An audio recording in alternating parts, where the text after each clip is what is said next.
recognise this gorgeous face. Adrian Richardson from Good Chef, Bad Chef and fantastic restaurants. I love your restaurants. La Luna Bistro and Bouvier, which I haven't been to yet. Excited about that bar. Well, after you've eaten these Korean dumplings today, I'm sure that you will just rush down to Bouvier to get a serving of this. It's one of the bar snacks that we offer. Is it and one it's of the delicious. most popular ones? It is one of the most popular things, and it's a really simple thing to put together. Now, I went to Korea last year, to Seoul, and I love the food there. It is delicious. So this is a dumpling that's sort of inspired by my visit there, but I'm going to show you and everyone else how to make it. Sounds good. What we start with is some pork, and you can use any sort of mince you want. I like pork mince. It holds all the flavours, and I've got about 200 grams of minced pork there. Now, at this stage here, you can add anything you want, but I'm going to add some special things. I'm going to add some gochujang, about a tablespoon of that. I've got some chicken breast there, and you can see it hasn't got any skin on. What I want you to do is to dice it up. What we're going to do is sort of garnish up the dumpling and have the filling with lots of different things in it. Now, I'm going to use something here that I probably,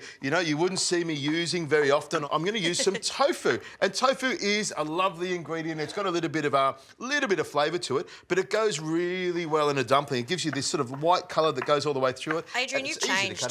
I know. Deep down, I do like a little bit of tofu every now and again, as long as it's mixed with pork, and in it goes. This is a firm tofu, and you could even use the tofu that's fried as well. You want something that holds up, and when you bite into the dumpling, you'll have these little bits of squares all the way through it. Now, I've got some garlic here. I could microplane the garlic, but what I've done is I've shredded the garlic into nice little pieces. Now, I'm going to add something else which is called kimchi. It's basically fermented vegetables. This is fermented cabbage. It's got a bit of chili in it as well. You know what? I didn't like kimchi for a very long time. I thought it was too intense. Obviously, it's fermented, so it's got that pungent smell to it. But now I love it. I even put it in dressings. You can even puree it and use it like that. It's delicious. It's lovely, and it's one of those healthy things that people are starting to get into, that fermented food. And the Koreans have been doing it for years. It's easy to buy off the shelf. I mean, I love all of these sorts of things. I grew up in Asia, so anything that's Oriental, I just really dig. I didn't know that about you. Yeah, I've got something every day. Got a few tricks up my sleeve. Now, you've got the chicken in there. I've slipped in some the kimchi. I'll put some chili in there. I'll put the garlic in there. Now, what I'm going to get you to do is with a fork, just sort of mix it together nice and gently. And while you do that, I'm going to add some salt. So many times, a lot of my friends, they forget to season their meat and it tastes okay, but then when it has salt, wow, you get the true essence of it. Now, the trick with salt is not to have too much, of course. You season your meat, maybe put a little bit less on your veggies because no one's going to eat the veggies anyway, but do take it easy. But plenty of salt on your meat is what brings out the flavour. Now, you can see the kimchi and the gochujang have really given it some colour. And the flavour, you can really smell from here. It smells fantastic. You almost want to get a spoon into it and eat it. And from this stage here, we know it's going to be a delicious dumpling. Now, what I'm going to do is I've got my dumpling wrappers here. I'm going to grab a little bit of the mixture here. Now, the trick with this is not to put too much filling into a dumpling wrapper because it just squeezes out the side. I've got a little bit of water which I'm going to bring out here. Some people use a little bit of egg, but I'm just going to use some water. I rub it around the outside here. Exactly. Put about a teaspoon in there like that. Then grab the outside of it, and then I just pinch it together around the outside like this. Now, you could get really fancy and do some little ripples on it, but I'm just going to do some plain little dumplings like this. Now, you could make these little dumpling wrappers. They're pretty easy to make, some flour and some water, but they're really easy to buy as well. You can buy the yellow ones or the white ones in most supermarkets, delis or Asian shops, and these are great to do with the kids. You get some dumpling wrappers, some simple fillings. The kids can muck around. They'll make a bit of a mess, but a quick, simple dumpling like this, really easy to make. And you can get them done ahead of time, put them in the fridge, so if you want to do them for a party, they're ready to go for the boiling water. Exactly. You could even freeze them as well, a couple of days beforehand, and in they go. Now, what we're going to do is make a few more of these dumplings. The water is boiling away. Once we've made probably 6, 8, 9 of these dumplings, we'll pop them into the water. We'll make a lovely little dressing and a little bit of garnish to go on top of these. I can't wait to eat these. Well, you know what? I just want to tell you, mine looks much better than yours. Yeah, not from this angle. All right, let's make a few more.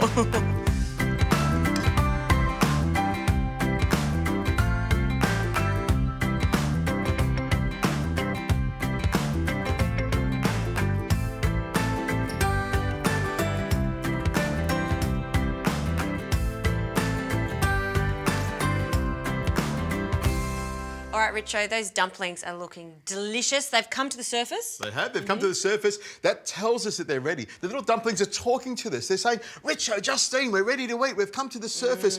Now, they're going to be ticking over for about a minute or so before I take them out. In the meantime, you're going to throw together the dressing. Nice. I've got some sesame oil. Be very careful of that. Only a few drops of that one. Some soy sauce. I've got some black vinegar to give it some sharpness. And I've also got some mirin in there to give it some sweetness. Now, if you wanted to, you could microplane some garlic, some ginger in there. You could put some pickled ginger in there. Yep. You could put just about anything you wanted into the dressing. But this sort of flavour here, or these combinations of ingredients here work really, really well with this type of dumpling. Black vinegar. I love black vinegar. And it's so cheap. You know, when you go to the supermarket, buy it. It's got a great flavour to it. It works with just about everything. I like to dip my dim sims into black vinegar. That tastes beautiful. And a bit of chilli too. Oh. If you don't already have chilli in the actual dumplings. Now, if you thought your mouth wasn't watering enough with what we've got here, just the talk of having dim sims and black chilli, there we go. Now, what I'm going to do is pull these out, get them drain a little bit, and then I'm going to pop them onto the bowl here like this. Now, look at that. They're great dumplings. They look really nice. They cook really quickly. Yep.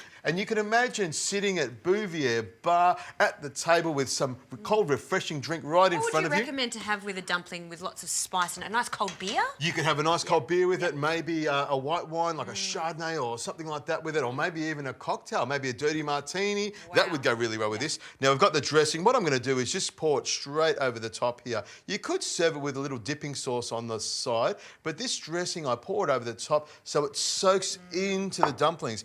And on top of that, just to fluff it up and make it look nice and pretty, and also enable me to charge that extra bit more of it, I put some lovely gear on it. You don't like coriander, do you? No, I just thought it was a bit excessive. I want to see those dumplings. I like to be generous and throw it all on. I've got some chilli on there as well that I've diced up, some deep fried shallot to give it a bit of crunch, and some sesame seeds that have been toasted, a little bit of that on top. And just in case you didn't see enough coriander, just a little bit more there. We don't need that. It's going to be one of those kinds of days, isn't it? Now, they look great, they smell great, and we've got some chopsticks to eat them.